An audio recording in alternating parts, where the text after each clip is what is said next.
continuación, RTVC Noticias, emisión central. Este programa es para toda la familia. No contiene escenas de sexo ni violencia. Los menores deben estar en compañía de los padres o un adulto responsable. Contiene sistema closed caption. Este programa fue financiado con recursos del Ministerio de la... Atención, 7 en punto de la noche. Hay una delicada situación a esta hora en el Valle del Cauca por cuenta de militares que cayeron en un campo minado. Conectamos ya mismo con Stephanie Valencia. Stephanie, ¿qué fue lo que pasó? ¿Qué tal? Muy buenas noches para todos. Así es, el Ejército Nacional ha confirmado que ha sido nuevamente víctima de un atentado terrorista con explosivos. El hecho se presentó en el municipio de Dagua, en el Valle del Cauca, en donde al parecer un grupo de militares se encontraban realizando operativos de control territorial cuando fue activado un campo minado. Al momento, las autoridades confirman la muerte de un soldado, 4 más que en este momento se encuentran gravemente heridos y 3 más que se reportan como desaparecidos. En este momento están haciendo toda la intervención en la zona de manera preventiva para poder atender esta emergencia. Con esta noticia iniciamos RTVC Noticias, emisión central. Estos son los titulares. Alarmante cifra del DANE. Cada día en Colombia una niña menor de 14 años se convierte en madre. La cifra subió 22.2% en el segundo trimestre de 2021. También subió el embarazo entre 14 y 19 años. Y otra cifra del DANE mide el aterrador impacto del COVID. Las muertes en Colombia se duplicaron. La cifra de fallecimientos subió 99.5% en el segundo trimestre del año. Y no para la grave crisis humanitaria en Necoclí, Antioquia. Ya son 20.000 haitianos y así se ven las playas y calles del municipio. Les contamos historias de las familias que viven este drama. Y miles de los que están hoy en Necoclí llegan semanas después a este punto, la frontera sur de Estados Unidos, donde siguen los operativos de deportación. La policía en Bogotá capturó a una banda de ladrones que atracaba buses del SITP. Pero a pesar de los esfuerzos de la policía, siguen los casos de robo. 16 jóvenes de una fundación fueron atracados por hombres armados. En Medellín, las autoridades realizaron importantes golpes contra la delincuencia común en la ciudad. Varias capturas se dieron en las últimas horas contra el hurto a personas. En instantes ampliamos la información por RTVC Noticias, conectados 24/7. A la cárcel el zar de la corrupción Emilio Tapia y 2 representantes legales por el contrato de conectividad de centros poblados. Copias para que se investigue a las 2 exfuncionarias del Mintic. Termina la era Merkel. Alemania se prepara para trascendental jornada electoral.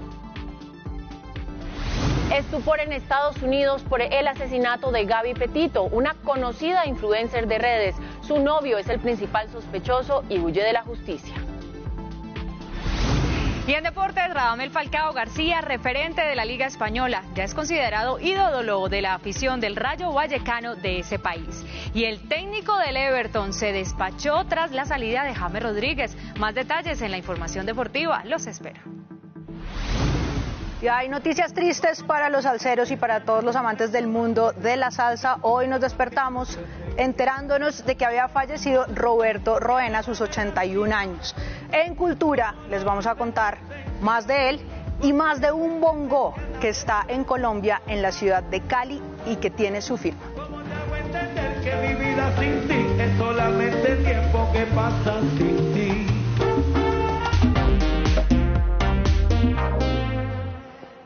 Muy buenas noches, iniciamos con cifras reveladoras por el DANE que resultan ser una radiografía de lo que está viviendo en estos momentos Colombia en materia social y por cuenta de la pandemia del COVID-19. Claro que sí, Patricia y televidentes, veamos primero el alarmante índice de niñas embarazadas.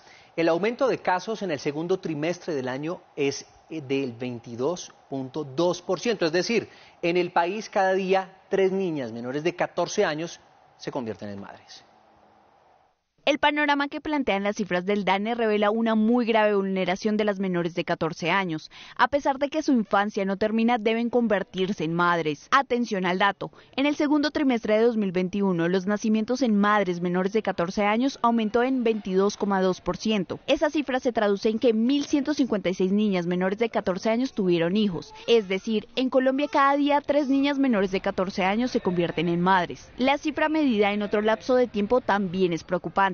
En el primer semestre del año, los nacimientos en menores de 14 años incrementó en un 9,6%, pero otros indicadores relacionados con embarazos en menores también subieron. Para las mujeres entre 14 y 19 años, el aumento de nacimientos fue de 6,3%.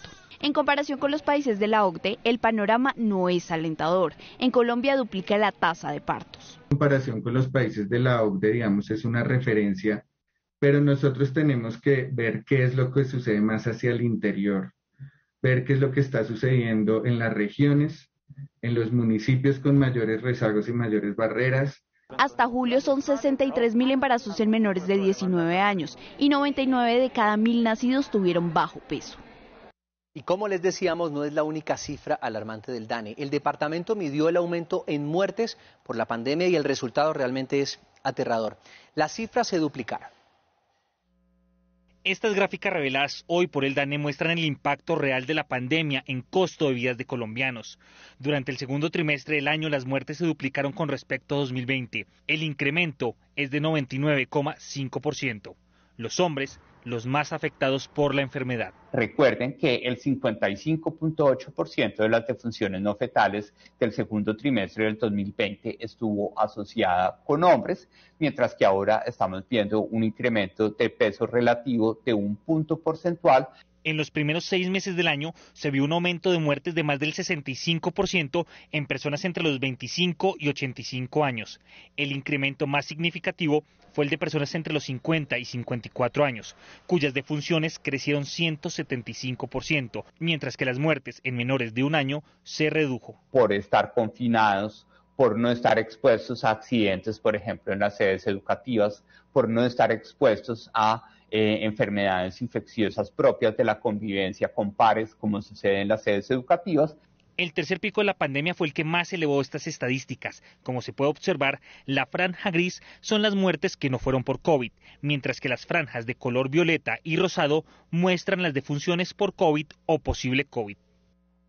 Hablamos ahora de la grave crisis humanitaria que se vive en Necoclí, Antioquia, por cuenta de la migración de ciudadanos haitianos. Ya son 20.000 personas varadas en las playas y en las calles de ese municipio. El refugio de 20.000 migrantes haitianos que esperan es a cielo abierto. Son hombres, mujeres, familias enteras que aspiran a tener un cupo en una de las embarcaciones que los lleve hasta Panamá, en una ruta que inició en el sur del continente y concluirá en la frontera sur de Estados Unidos. Este es el puerto de Necoclí, uno de los sitios turísticos más importantes del Urabá antioqueño, pero por ahora no hay viajeros o bañistas en este punto. A pesar de todo, tengo miedo. Salir de aquí, llegar hasta la selva de Darién, tengo mucho temor, pero tengo fe en Dios. Puedo llegar, todo va a salir bien. Con sus pocas pertenencias a cuestas, la familia Poan Dujoar lleva 48 días en su travesía desde Chile y saben que lo más difícil está por venir. Si la suerte se te cae encima, te pueden dejar adentro o afuera, una de las dos. Y ese es mi peor temor, que me deporten. Para muchos de ellos, el mayor riesgo está en el tapón del Darién, zona dominada por grupos de narcotraficantes, contrabandistas y ladrones del camino. Nos robaron, 5 hombres con pistola le apuntaron a mi hija en la cabeza y nos quitaron todo, ropa, dinero, pasaporte, todo nos lo quitaron. Pero el peligro no solo está en las armas que podrían apuntarlos, las enfermedades y hasta los animales salvajes estarán al acecho. Todo está muy difícil para nosotros. Pero la cosa está así, tiene que hacerlo para buscar una vida nueva. La cosa está muy difícil para nosotros haitianos. Se espera que durante este fin de semana el gobierno panameño autorice el paso de 1.200 migrantes diarios, el doble de los cupos permitidos actualmente. Definitivamente la situación humanitaria de los migrantes haitianos es uno de los temas más delicados hoy en nuestro país y por supuesto en toda América Latina. El presidente de los Estados Unidos, Joe Biden, se refirió a esta polémica por los guardias que a caballo les dieron fuetazos a los ciudadanos haitianos. Una semana después de que aproximadamente 15.000 migrantes, en su mayoría haitianos, estuvieran refugiados debajo de un puente en Texas, el gobierno de Estados Unidos dijo que ya no queda ninguno en esta zona. El secretario de Seguridad Interior, Alejandro Mayorkas, dijo que algunos de ellos regresaron a México, mientras que otros fueron trasladados a centros de detención de migrantes a lo largo de la frontera. Esto sin sumar los 1.400 que ya fueron deportados a Haití. Tras la avalancha de críticas al gobierno del presidente Joe Biden por el maltrato que le dieron guardias fronterizos a caballo a varios de los migrantes, el mandatario se pronunció. Ver el trato que recibieron con caballos atropellándolos y atados con cuerdas es indignante. Les prometo que la gente que hizo esto pagará. Hay una investigación en curso y habrá consecuencias.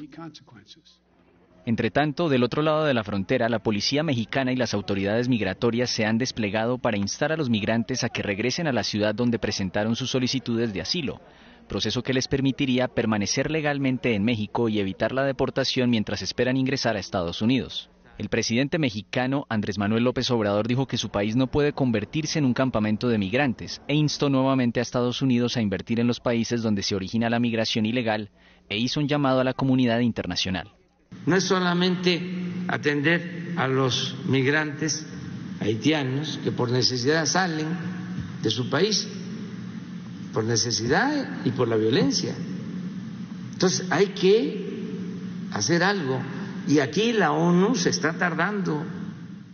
México enfrenta desde hace varios años oleadas migratorias no solo de haitianos, sino de centroamericanos del Triángulo del Norte. Miles de ellos se encuentran varados en la ciudad de Tapachula, en la frontera sur con Guatemala, y cientos más en Ciudad Acuña, en la frontera norte con Texas. Cambiamos de tema y hablamos de inseguridad en Bogotá, porque la policía capturó a una banda de ladrones que al parecer había atracado dentro de varios buses del SITP. Los usuarios del sistema dicen que es un drama diario, el miedo a bordo del sistema. En los últimos días han ocurrido varios robos y atracos dentro de los buses del SITP. Nos subimos a uno de ellos que cubre la ruta desde el noroccidente de la ciudad hasta el barrio El Paraíso en la localidad de Ciudad Bolívar y les preguntamos a los usuarios qué tan seguros se sienten dentro de los buses precisamente usando el servicio. Se da mucha inseguridad. Precisamente hace un mes a mi hija me la chuzaron por robarle en el bus. Uno se sube y ve que se va a subir alguien y ya esconde el celular.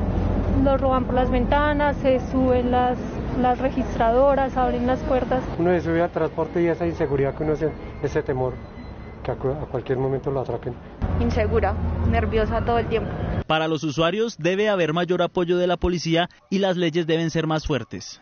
Debería haber más presencia de la policía y más requisas para que se sienta uno un poquito más tranquilo. Si no hay justicia o no hay una ley que garantice que realmente van a hacer algo con los ladrones, no va a pasar nada. Como respuesta, la policía anunció la captura en flagrancia de 3 delincuentes en la localidad de Puente Aranda dedicados al hurto en buses. Ingresaron al bus y agredieron físicamente a 4 personas, causándole lesiones y hurtaron pertenencias a 6 personas más. Además, detalló la lista de los 15 atracadores más buscados por hurto dentro del sistema de transporte público y una recompensa de 10 millones de pesos por información que permita dar con sus paraderos. El distrito adelanta una campaña de control, vigilancia y pedagogía para fortalecer la seguridad en el transporte público.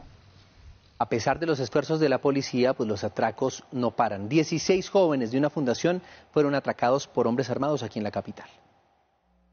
16 jóvenes que reciben beneficios económicos y académicos por parte del Estado fueron atracados en su lugar de hospedaje en el barrio Santa Ana, en la localidad de Usaquén. Se recibe una llamada al 123 donde nos informa que se ha presentado un hecho delictivo en una fundación que presta los servicios a una institución del Estado. Los delincuentes no le temen a nada, pues efectuaron el atraco masivo a tan solo a una cuadra de la Escuela de Caballería del Ejército Nacional.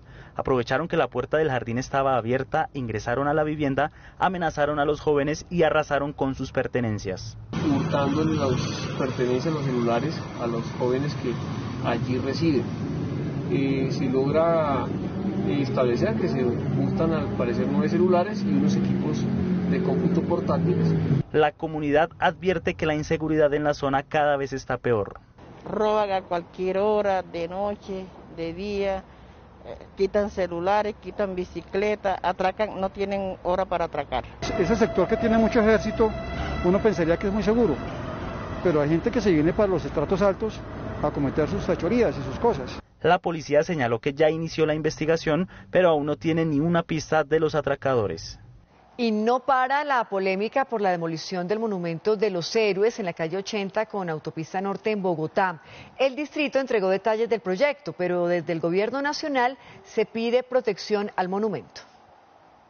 Continúa la demolición del monumento de los héroes pese a la solicitud del gobierno nacional de preservar su valor histórico. Y lo van a quitar y lo van a sin pedirnos autorización a los bogotanos. En una carta, el ministro de Defensa, Diego Molano, pidió a la alcaldesa Claudia López que la estructura sea trasladada en su totalidad junto a la estatua del Bolívar ecuestre que estará ubicado en el Parque de la Independencia. El Ministerio de Defensa Nacional y las fuerzas militares ponen a su disposición el apoyo y la colaboración necesarias para el traslado, restauración y mantenimiento de este monumento en sus condiciones originales de trascendental importancia para Bogotá y para la nación colombiana. Sin embargo, el distrito dice que las obras de demolición son necesarias para el metro. Allí se ubicará algo que se denomina la cola de maniobras de la primera línea del metro Bogotá. Es un espacio donde los trenes van a hacer el retorno, aquellos trenes que vienen desde Bosa. Se plantea que se construirá en reemplazo del monumento una galería y museo en la calle 72 con Avenida Caracas. En donde tendremos 3 grandes muros y allí van a estar representados los héroes de nuestra nación. Aunque no se tiene estimado cuándo se construirá el nuevo monumento, el actual, que cumplió 58 años, está siendo demolido. 7:15 y vamos ahora a hablar de Medellín, la capital antioqueña, porque el escuadrón antifleteo reportó que en las últimas horas fueron capturadas 7 personas por cometer varios robos. Según las autoridades, 1.186 personas han sido detenidas por hurto, la mayoría en flagrancia. Daniel Cañas, muy buenas noches. Situación entonces hasta ahora de la seguridad en la capital antioqueña.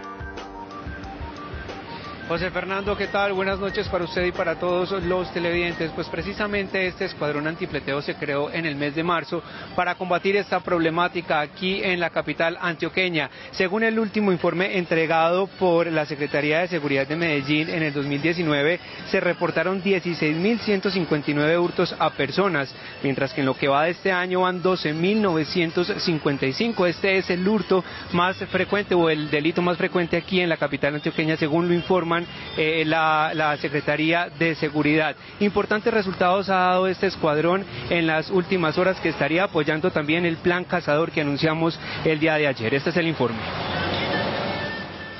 En cámaras de seguridad quedó en evidencia el actuar delictivo de alias El Indio, cuando con un arma traumática amenazaba al personal de una clínica privada en Medellín. Donde sueltó 5 millones de pesos. Por la información suministrada por la comunidad, posteriormente se da la captura por orden judicial. Había sido funcionario en esta clínica, por ende conocía los dineros que allí se manejaban. Casos como estos se han vuelto más recurrentes en Medellín. 6 más fueron reportados por las autoridades con resultados entre capturas en flagrancia y orden judicial. Una captura importante también se registra en el municipio de Itagüí. También en flagrancia, momentos antes habían hurtado a una señora, su bolso y sus pertenencias. Se recuperaron más de 500.000 pesos allí. Las autoridades en Medellín no descartan implementar nuevamente la restricción del parrillero para las motocicletas como medida de prevención.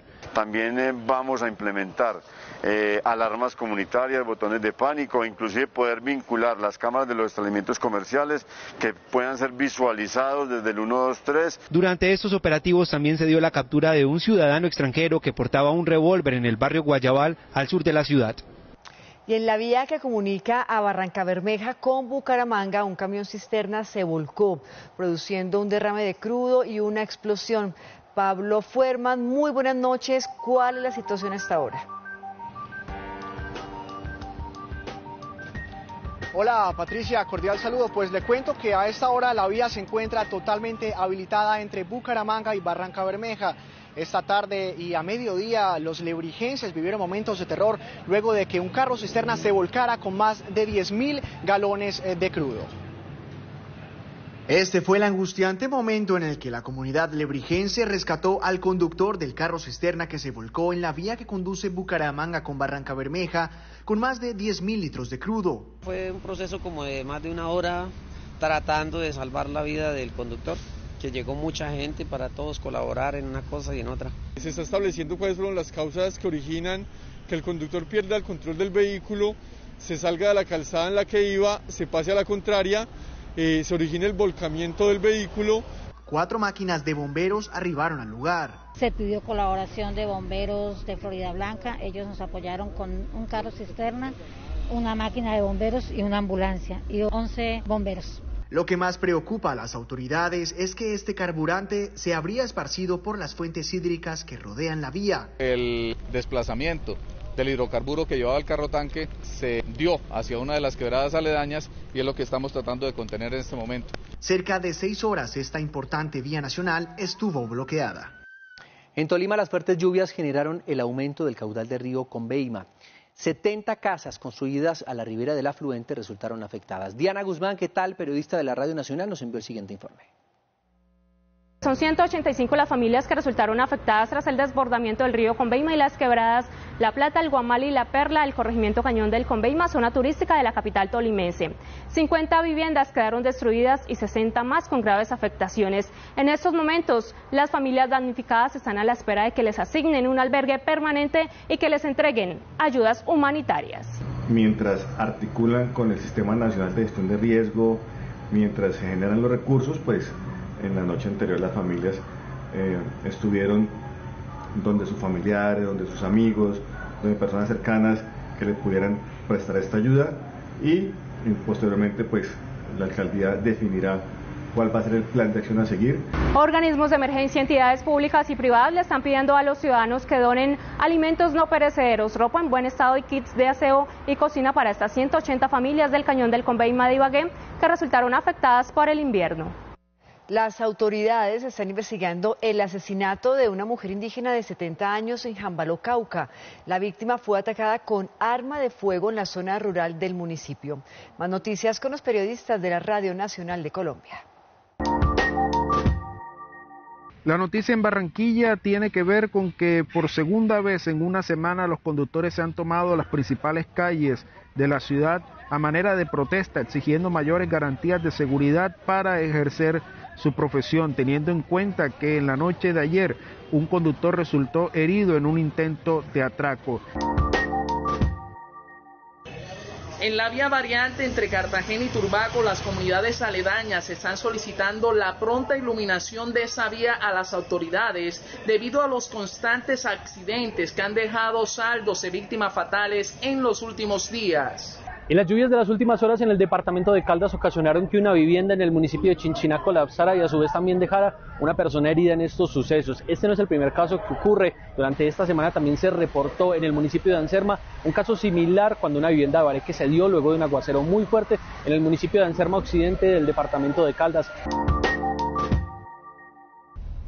En Cali, las empresas municipales suspendieron los pagos a 2 contratistas por presuntamente haber presentado falsas garantías bancarias. Aunque en Cali ha dicho que hasta el momento no encuentra registros de contratos con la Unión Temporal Centros Poblados o alguna de las empresas que la constituyan, ante informaciones de la Fiscalía en medio del escándalo de Mintic, se busca verificar con el banco si los consorcios Clarificación Puerto Mayarino y Renovación Puerto Mayarino presentaron documentación falsa.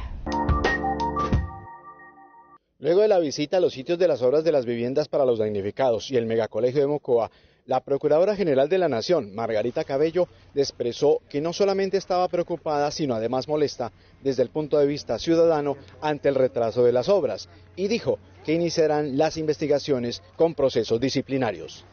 Un juez envió a la cárcel al zar de la corrupción, Emilio Tapia, y ya 2 representantes legales por el contrato de conectividad de Centros Poblados, en el que no aparece un anticipo de 70.000 millones de pesos. Pero además ordenó también la compulsa de copias para investigar 2 exfuncionarias del Mintic, la exsecretaria general Adriana Mesa y Sandra Orjuela, ex subdirectora de gestión contractual. Emilio Tapia, quien es conocido como el zar de la contratación y es recordado por haber hecho parte del carrusel de contratos en Bogotá, en donde participó en un desfalco de 2,2 billones de pesos. Estando privado de la libertad, realizó varias parrandas vallenatas.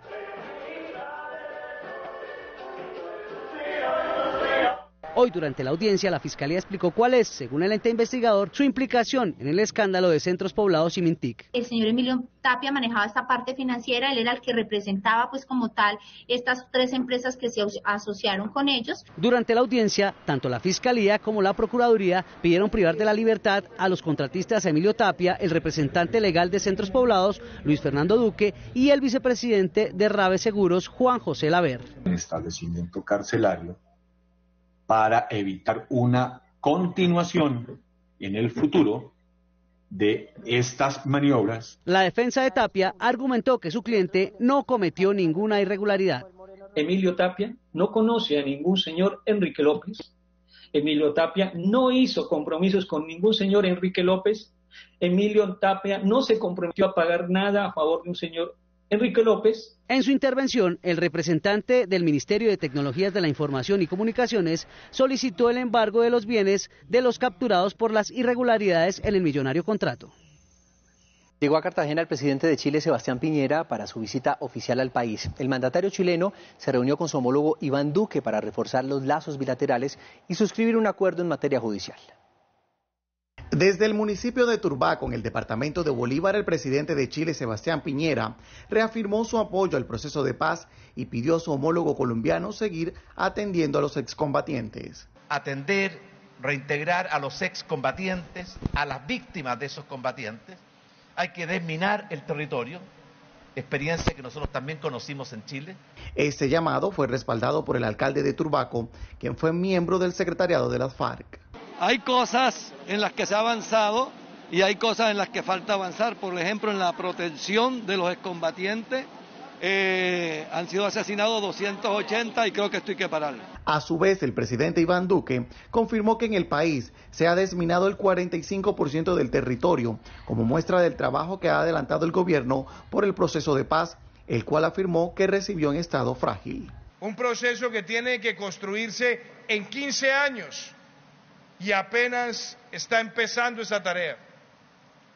3 años después, podemos decir que esa fragilidad ya ha ido desapareciendo. Durante la visita oficial del presidente chileno en el país, se conversó sobre el futuro de la Alianza del Pacífico y Prosur. En este diálogo se abordó el tema de la incorporación de países como Canadá, Nueva Zelanda, Australia, Singapur y la integración plena de Ecuador. Y se cumplió una nueva audiencia en la Corte Internacional de Justicia de La Haya por la demanda del gobierno de Nicaragua contra Colombia. El encargado de defender los intereses de Colombia entregó las conclusiones de la jornada. El agente de Colombia ante la Corte Internacional de Justicia de La Haya, Manuel José Cepeda, entregó un balance de lo que fue para el país la defensa de Nicaragua a la contrademanda presentada por el equipo el pasado miércoles, en la que Bogotá acusa a Managua de violar los derechos de pesca de la comunidad raizal. Nicaragua quedó a la defensiva. Nicaragua tuvo que empezar a explicar por qué ella no había violado los derechos de Colombia. Para el equipo jurídico que representa a la nación es evidente que el país centroamericano definió normas internas que no se ajustan al derecho internacional. Nicaragua planteó que su decreto de líneas de base rectas era compatible con el derecho internacional, pero obviamente un decreto que es adoptado de manera unilateral, mediante la cual Nicaragua se apropia de áreas para convertirlas en especie de lagos interiores, pues, y con unas líneas de base extremadamente largas, sin que haya islas. Este lunes, los representantes de Colombia ante La Haya podrán exponer nuevos argumentos para que la Corte no acceda a la demanda de Nicaragua y se salvaguarden los derechos de comunidades raizales de Colombia. Estas son las cifras de COVID-19 en nuestro país. En el más reciente informe del Ministerio de Salud se registran 1.702 nuevos casos de COVID-19. 36 personas fallecieron hoy en Colombia y el total de casos activos son 18.267. Y las cifras de vacunación en Colombia han sido aplicadas 39.057.913 dosis aplicadas precisamente contra la COVID-19 y 16.353.229 personas pues ya tienen su esquema completo de inmunización. Las dosis por día llegaron a los 201.872. Las 689.200 dosis que estaban en la bodega del Ministerio de Salud desde el 20 de septiembre a la espera del certificado de calidad de la farmacéutica para que fueran distribuidas ya tuvieron vía libre. Allegada la información del operador logístico y el concepto del fabricante, esta noche desde las 3 de la mañana se distribuirán 332.640 dosis de Moderna, destinadas a segundas dosis para mayores de 50 años y comorbilidades. Está programado nuevo envío la semana entrante. Se espera que el país supere las 13 millones de vacunas recibidas para comenzar la distribución en diferentes regiones. Con la llegada de vacunas de Sinovac, la copia de vacunas es más que suficiente para avanzar. El gobierno nacional confirmó que desde el 22 de septiembre son 37 los municipios que han registrado 0 muertes por COVID-19, entre ellos Santander, Boyacá, Cundinamarca y Chocó.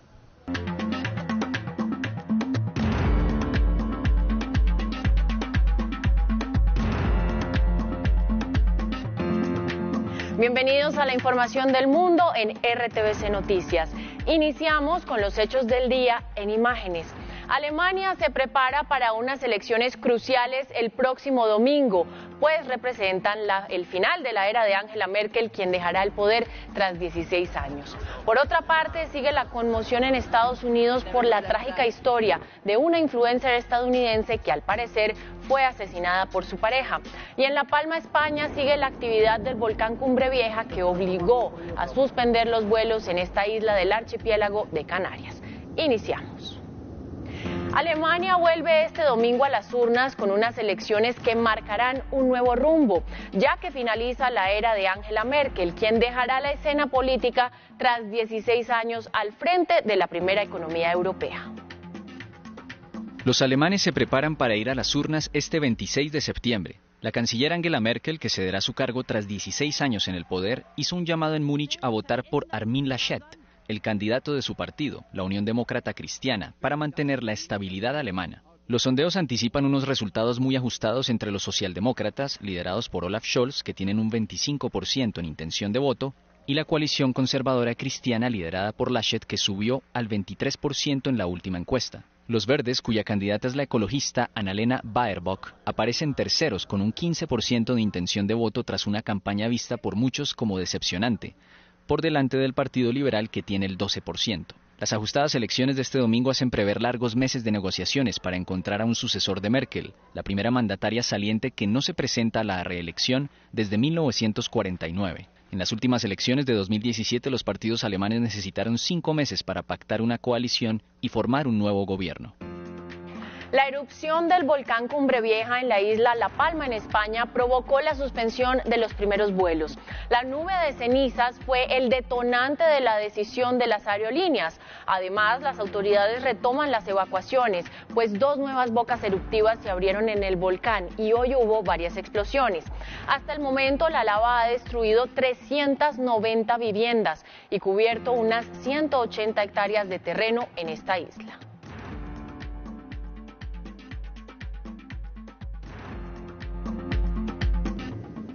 Esta es la información internacional por el momento. Ahora vamos con Vanessa Palacio, que hoy nos acompaña en el set de RTVC Noticias con toda la información deportiva. Vanessa. Muchas gracias, Daniela, y qué alegría saludarlos, sobre todo cuando hablamos de Radamel Falcao García, nuestro tigre, porque ha tenido un debut soñado en el Rayo Vallecano, no solamente porque ha marcado 2 goles en 33 minutos, sino por los elogios que ha recibido de todas partes. Un canal español, más precisamente el programa Día Después, le hizo un seguimiento especial al delantero colombiano el día de su debut. Y en RTVC Noticias le hicimos una adaptación especial al informe que presentamos para ustedes. Radamel Falcao García es todo lo que está bien en el fútbol. Por si no lo conocía, este es Falcao, el que cuando le toca en el banco hace fuerza para que su equipo gane, el que celebra los goles de su equipo aunque no los meta él, el que siente que se va a explotar si no juega, pero respeta la decisión de su técnico y aprecia cuando lo llama para entrar, el que pone a la gente a disfrazarse de tigre por él. Yo no esperaba que jugase hoy, no tenía ninguna pinta, salió primero Sergio Guardiola a calentar además y es le han ido a buscar a él, han ido a buscar su gol. Y el que genera esta locura con sus goles. Este es el verdadero Falcao, sobran las palabras. Gracias. Espectacular, ¿o no? ¿Quién no quiere a Falcao? ¿Quién no quiere a Falcao? Pero por otra parte, el técnico español del Everton, Rafa Benítez, fue contundente tras la salida de James Rodríguez y además declaró que no puede mantener jugadores que viven al 50% y que en el Everton quedaron muy tranquilos por el ahorrito en el dinero de su alto salario. Hasta el Daily Mail lo rebautizó Calamity James o James Calamidades porque considera que su paso por Inglaterra fue un fracaso. Mientras James ya está en Qatar, parece que Benítez siempre tiene algo para responderle a los periodistas que le preguntan por él. James es una cuestión fácil y difícil a la vez. Esto es la Premier League, esto es el Everton y se necesita intensidad desde el primero hasta el último día. Pero no contento con el concepto, fue al hueso del asunto, lo que genera suspicacias. Cuando tienes un jugador con las cosas que nos toca afrontar, con el que solo puedes contar el 50% de los partidos en una liga como la Premier, es algo que no podemos manejar. Lo está diciendo por las lesiones, lo dice por las actitudes de James, lo dice por la economía del club. No tuvimos ofertas buenas antes, la tuvimos ahora. Él está feliz con esta oferta y lo aceptamos porque tenemos que proteger el futuro del club. Everton es un capítulo cerrado. Ya se dijo todo lo que se tenía que decir y ahora solo les resta demostrar a uno que sigue siendo un extraordinario futbolista y al otro que sin el jugador puede llevar a su equipo a ganar.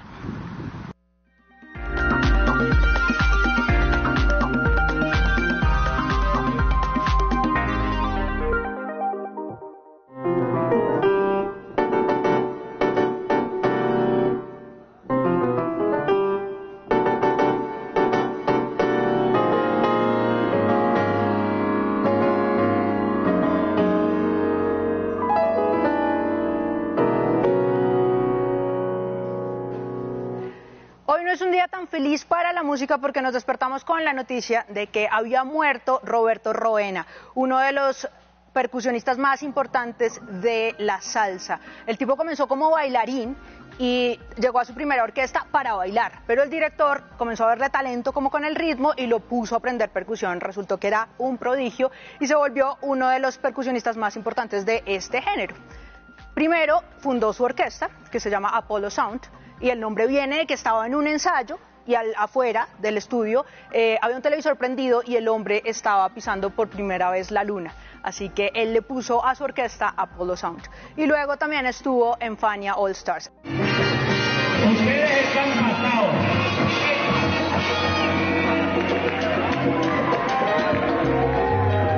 Lo primero que pensé cuando me enteré que se había muerto Roena fue en una nota de prensa que leí el año pasado, que decía que el Museo de la Salsa en Cali, que queda en el barrio obrero, había rifado un bongo que había sido de Roena y que tenía su firma para arreglar una calle que estaba dañada, que es el andén del frente en el que ocurren todos los eventos.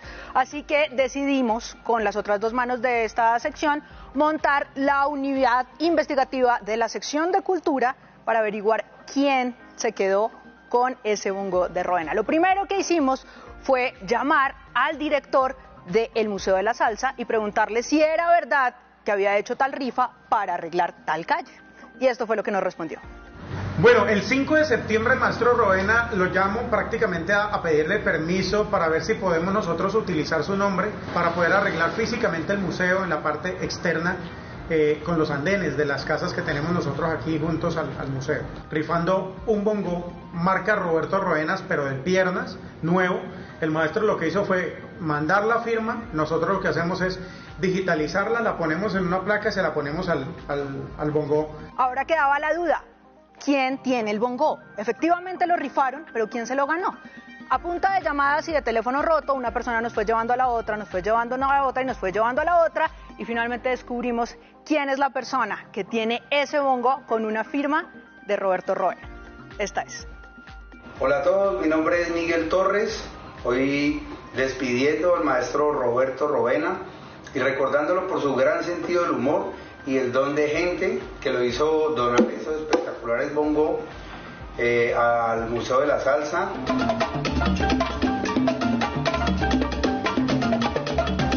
Entonces pues un fuerte abrazo para todos, muchas gracias y a gozar. Resuelto el misterio, lo único que nos queda, como dice Miguel Torres, es gozar. El mejor homenaje que le podemos hacer a Roena es seguir gozando su música.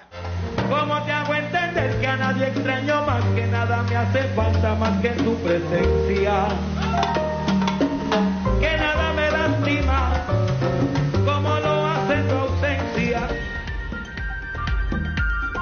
Cambiamos de tema, vean esta denuncia. Un joven de 20 años dice que fue reclutado con engaños y ahora presta servicio en un batallón en el Meta. Afirma que militares, según él, no realizaron correctamente los procedimientos. Me trajeron al Ejército Nacional a base de mentiras.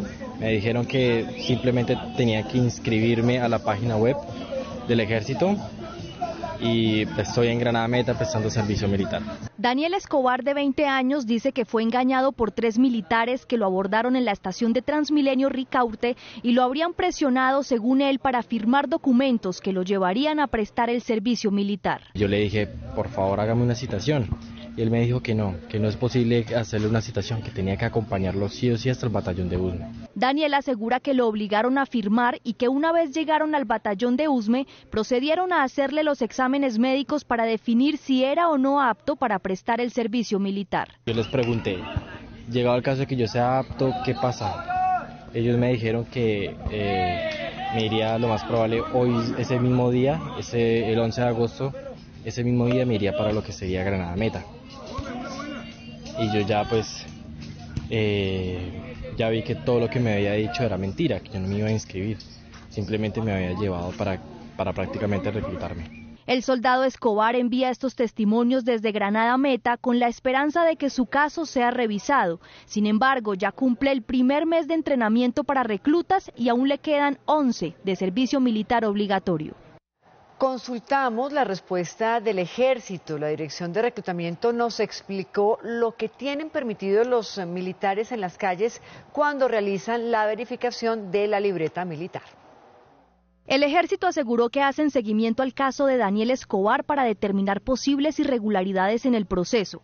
RTVC Noticias llegó hasta el Comando de Reclutamiento para conocer cómo se cumplen los procesos de incorporación, cuál es el alcance de las tropas en las calles para detectar jóvenes que no han definido su situación. Ahí deben contemplar o deben consignar la información del ciudadano, su número de cédula, se le va a colocar pues obviamente su dirección, su número telefónico, su correo electrónico y allí se va a indicar una fecha puntual y específica para que él asista a esa concentración. El servicio militar es obligatorio, el servicio militar no es si yo quiero o no quiero, entonces muchas veces dice yo no quiero, pero realmente es un mandato que debemos de cumplir. El mayor Cortés explicó que las presiones y engaños están prohibidas y que los militares que hacen control en las calles no pueden recurrir a métodos que no están contemplados en la ley. Ya el Ejército no hace batidas. Está totalmente prohibido subir ciudadanos a carros militares y obviamente pues retención de cédulas, eso está totalmente prohibido. Obviamente hay casos aislados que se han presentado que obviamente pues se recurren a las diferentes acciones disciplinarias y a las correcciones que hayan necesarias para no seguir cometiendo este tipo de errores. El Comando de Reclutamiento también aclaró que una vez el ciudadano se presenta y resulta apto para prestar el servicio militar, automáticamente queda incorporado. Y vean este caso también relacionado con el servicio militar. En un limbo jurídico se encuentran los hombres trans. Algunos han perdido oportunidades laborales y becas porque no hay protocolos que los regulen para definir su situación militar. Ya son más de 2 décadas en las que Jonathan Espinosa, un hombre trans de 46 años, recibe la misma respuesta en las ventanillas. Para recibir el empleo debe presentar la libreta militar. Para recibir nuestros grados de posgrado, maestría, doctorado y demás. Y ser hombre sin libreta militar le ha valido atropellos de todo tipo. En donde incluso nos hacen desnudarnos para comprobar que somos personas trans, poniendo en alto riesgo la seguridad de los hombres trans, porque muchos han sido incluso abusados sexualmente en estos lugares. Activistas calculan que más del 50% de los hombres trans han tenido dificultades para trabajar por falta de libreta militar y 60% han tenido problemas para avanzar con sus estudios. Que primero debe ser una formación dentro de las altas cúpulas de las fuerzas militares sobre diversidad sexual y de ahí para abajo. RTVC Noticias habló con las fuerzas militares y sobre este caso, y la respuesta es que se están adaptando sus protocolos. Además, está en elaboración un proyecto en el Congreso que pretende sacar de este limbo jurídico a los hombres trans.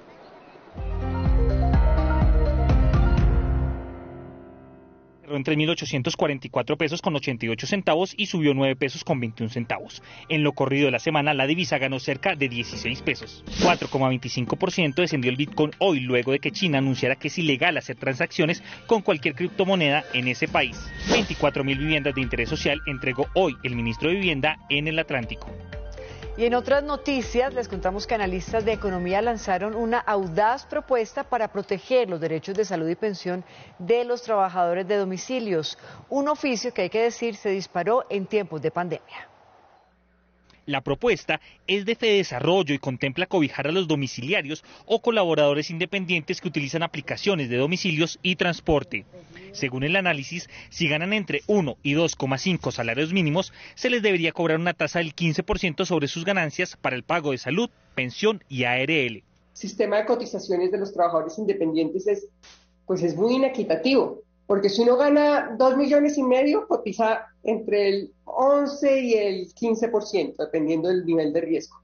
Y si tú ganas un salario mínimo, cotizas entre el 30 y el 40%. A pesar de estar de acuerdo, muchos trabajadores de estas plataformas digitales dicen que esta situación sería ideal si las autoridades los dejaran trabajar. No nos están aceptando manejar con la licencia venezolana y con el PEC, que está prohibido, porque ahora uno tiene que tener licencia colombiana. Usted nos pone un plazo para nosotros poder sacar el pase y nosotros con mucho gusto, pero a veces hay disyuntivas entre las mismas autoridades. Según cálculos del Centro de Pensamiento, hay 150.000 personas trabajando en estas apps, de las cuales la mitad no cotiza ni salud ni pensión. ¿Hace cuánto trabajas aquí con las aplicaciones de domicilios?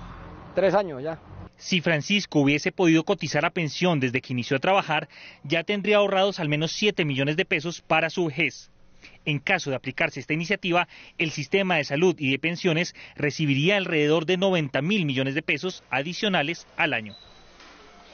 Y el gobierno nacional adelanta una campaña para evitar la xenofobia y la estigmatización de los venezolanos en nuestro país. Encontramos un lugar donde comparten los nacionales y extranjeros a través de un emprendimiento. Él es Clever Roa, un joven venezolano que decidió hace 3 años emigrar a Bogotá en busca de una mejor oportunidad para él y para su familia. Lo fuerte que es dejar tu casa, dejar parte de tu familia, tus estudios, tus amistades. Dice que ha tenido un crecimiento personal con esta experiencia en Bogotá y que lo mejor que le ha pasado ha sido incursionar en la cocina. Mi papá es músico, pero aparte de la música, papá también cocina. Y mis padrinos son chefs, entonces digamos que desde chiquitico siempre era el niño que estaba ahí de goloso metiéndole el dedo a las salsas y todo eso. Clever, quien prepara una arepa fusionada con ingredientes colombianos y venezolanos que bautizó Libertador, cuenta qué debe llevar una buena arepa. El punto compacto entre la masa, que no quede ni muy aguada, como decimos nosotros, ni muy sólida, y pues tener muy en cuenta el tema de la cocción, que no te vaya a quedar ni muy tostada, pero tampoco cruda. Su jefe Roberto Melo considera que no debe haber xenofobia, por el contrario, hermandad. He encontrado personas, historias de todo tipo. Han sido momentos difíciles para ellos, pero realmente he encontrado también esa cultura y esa sensación de tener un muy buen respaldo de parte de ellos. Y es por eso que el gobierno nacional adelanta una iniciativa con el fin de no estigmatizar a los venezolanos. Queremos dejar de lado esas estigmatizaciones, esos señalamientos en temas de seguridad. Aquí los buenos somos muchos más. El Festival Arepa Fusión continuará recorriendo el país para encontrar a través de esta comida la hermandad entre Colombia y Venezuela. Qué bonitos proyectos. Bueno, es momento de hacer una pausa, 7:48 p.m. Recuerden que nos ven en Colombia y en el mundo por Señal Colombia y por el streaming de rtvcnoticias.com. Los leemos con el numeral Me Conecto con RTVC. Y al volver hablamos del caso que conmueve a Estados Unidos, el asesinato de la influencer Gabby Petito. Volvemos con la historia.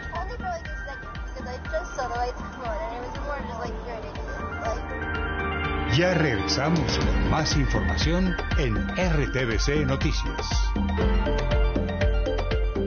Ruta de Sueños cuidando cuerpo y mente con médicos del mundo. Un podcast para facilitar el derecho a la salud para personas migrantes enmarcado en el proyecto Rutas por la Igualdad. Búscanos en las principales plataformas de podcast como Ruta de Sueños y en www.radionacional.co. 4 temas, un podcast cada semana, rompiendo fronteras, derecho a la salud, secretos que duelen, primeros auxilios psicológicos. Podcast realizado por Médicos del Mundo Plan y Red, con el apoyo financiero de la Unión Europea.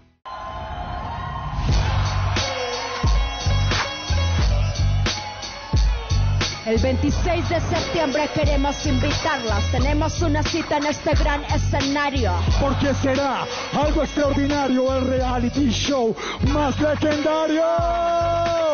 Freestyle Total, 26 de septiembre solo por Señal Colombia. Estás viendo RTVC Noticias, emisión central.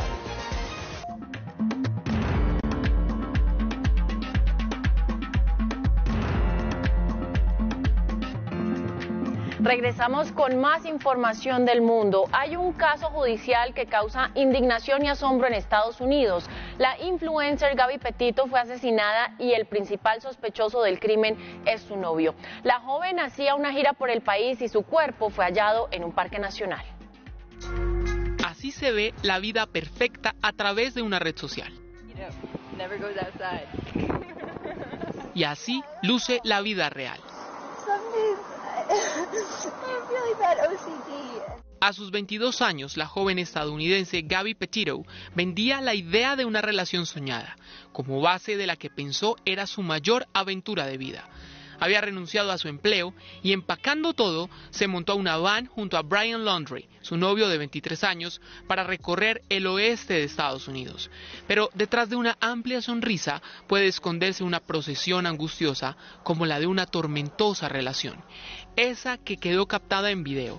Esos a los que religiosamente Petito acudía para narrar su travesía, pero esta vez era capturado en el formato escondido de una cámara de seguridad de la policía, que sin saberlo sería el registro que advertía que Gabby corría peligro. Su trayecto inició en julio, pero hace tan solo unas semanas su rastro se perdió. Un último mensaje a su madre y el intempestivo regreso de su novio a casa sin ella despertó sospechas y la angustia de su familia por encontrarla. Agónicas y maratónicas fueron las búsquedas, hasta que un cuerpo hallado en el Parque Nacional de Wyoming, al sur de Yellowstone, apuntaba que Petito podía haber sido víctima de un homicidio. El FBI comprobó que se trataba de Gabby y actualmente busca a Laundrie luego de desaparecer en medio de la investigación. Un caso que aterriza a la realidad de las redes sociales, demostrando que pueden ser una linda fachada con un brillo fugaz. El expresidente catalán Carles Puigdemont salió hoy libre tras pasar una noche en la cárcel de la isla de Cerdeña en Italia. El líder independentista tendrá que comparecer en una audiencia de extradición de la justicia italiana el 4 de octubre, pero es libre de irse del país según sus abogados. Su captura provocó la ira de los secesionistas catalanes que salieron a las calles de Barcelona a mostrarle su apoyo. El cadáver del terrorista Abimael Guzmán, líder de la guerrilla Sendero Luminoso, fue finalmente cremado tras la directriz impartida por la justicia peruana. El Interior explicó que el proceso se cumplió en el Hospital Centro Médico Naval del Callao. La medida fue justificada como la mejor opción para evitar que su tumba se convierta en un lugar de peregrinación. Daniela con la información internacional. Y durante la Cumbre Mundial de Sistemas Alimentarios de la Organización de Naciones Unidas, Colombia presentó la hoja de ruta para la transformación de sistemas alimentarios sostenibles. En la presentación, a cargo de la primera dama de la nación, María Juliana Ruiz, explicó que los principales retos son la disminución de las muertes por desnutrición y el fortalecimiento de la práctica de la lactancia materna. Arraigar el enfoque de derecho humano a la alimentación adecuada y a la perspectiva diferencial y territorial, particularmente en un país tan diverso como Colombia. La implementación de la Ley de Compras Públicas Locales y la de Política Nacional de Pérdidas y Desperdicios de Alimentos.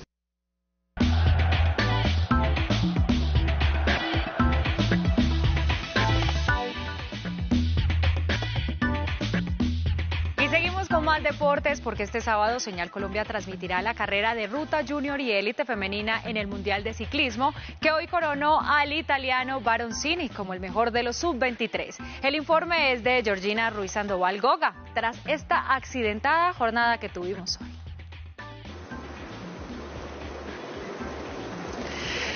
Es que las caídas estuvieron al orden del día, afectando a equipos con posibilidades como los locales, los belgas, que se vieron disminuidos en número. Y aunque otras naciones también favoritas quisieron meterse en la carrera, no pudieron evitar que un ataque individual hiciera la medalla de oro. El italiano Filippo Baroncini no quiso esperarse un remate en grupo para evitar el segundo lugar de los campeonatos europeos.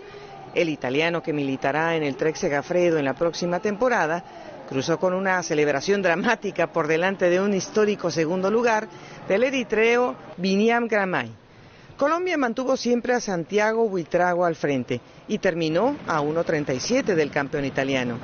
Ever Gutiérrez comentó la dureza de la jornada. Veníamos con una muy buena preparación, pero nos hemos visto involucrados en varias caídas y hemos perdido la oportunidad de estar adelante, pero bueno, satisfechos con el trabajo que hicimos y a seguir trabajando para seguir mejorando.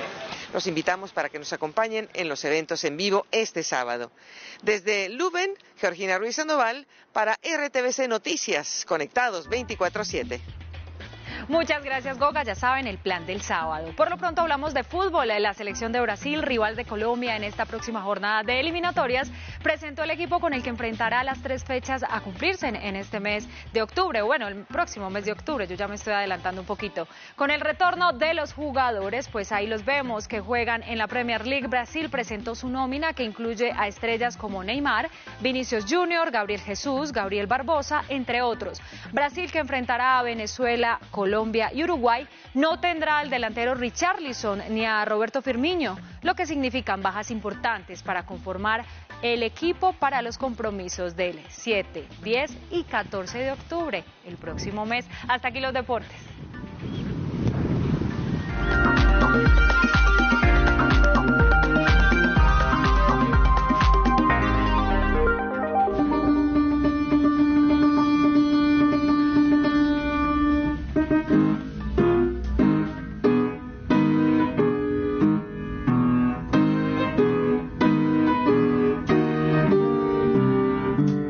Está haciendo una ensaladita lo más sabrosa con cebollita picada, bulbo de hinojo picado, gajos de naranja, y aquí le estoy poniendo el toque final, que son unas aceitunas negras y un chorrito de aceite de oliva. Uf, sí, hasta acá huele a naranja. ¿Cómo que uf? Si no hay nada más chévere que el perfume de las naranjas. Es más, las naranjas amargas, como no son tan chéveres de comer, se usan para perfumar. Las mermeladas de naranja que se comen los ingleses en su English breakfast es de naranja agria. Y algunos licores, de hecho, se caracterizan por ese aroma naranja agria, como el Cointreau y el Triple Sec. O sea, nada que uff. Pues para los gustos, los olores, pero yo sí paso. Aunque vea que hay una ópera que se llama El amor de las 3 naranjas, que es esta que compuso Sergei Prokofiev, y cuando la gente iba a verla en los teatros, le daban como una tarjetita que olía a naranja. Ay, pero qué tan tacaños. 3 horas de ópera hablando de naranjas, sino con el mero olor.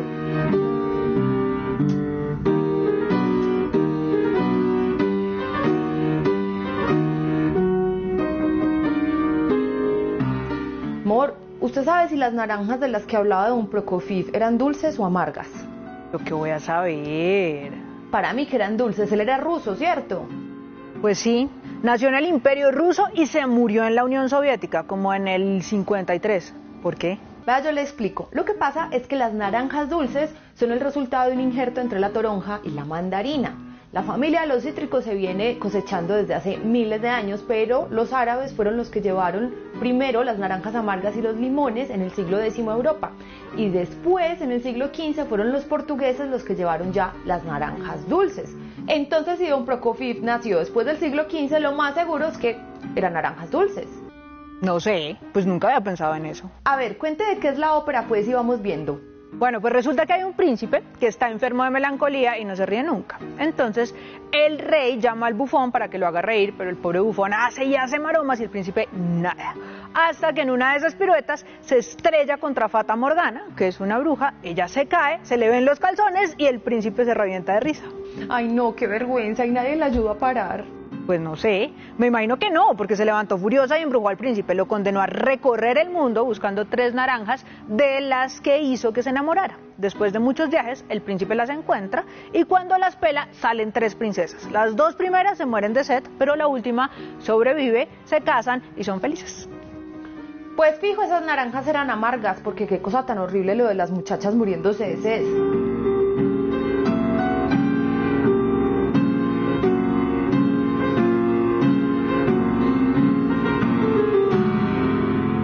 Mori, ¿usted sabe de dónde sale eso de la media naranja? ¿De las naranjas amargas? No, belleza, de un mito de Aristófanes, el poeta griego. Ah, sí, yo me lo sé. Sale de uno de los diálogos de Platón. Dice que al principio los seres humanos eran circulares, tenían 4 brazos, 4 piernas, una cabeza y las 2 espaldas como así. Esos seres podían ser de 3 clases, hombre más hombre, mujer más mujer y uno andrógino que era hombre más mujer. Del mismo modo en el sentido contrario. Gracias, Miss Antioquia. Sigo con el mito. Estos seres se creían más que los dioses y Zeus, para castigarlos por soberbios, les mandó un rayo y los partió en 2. Ya partidos, pues andaban muy tristes buscando su otra mitad y si de casualidad la encontraban, se quedaban con los brazos enlazados hasta morirse de debilidad. La moraleja es que si uno se pasa la vida buscando la media naranja va a morir desalentado. Los mitos no tienen moraleja, Carmen. Ay, pues déjeme, yo le veo moraleja a todo, déjeme. Yo soy Carmen Mandinga. Yo soy Laura Galindo M. Y esto es Cantar con la boca llena.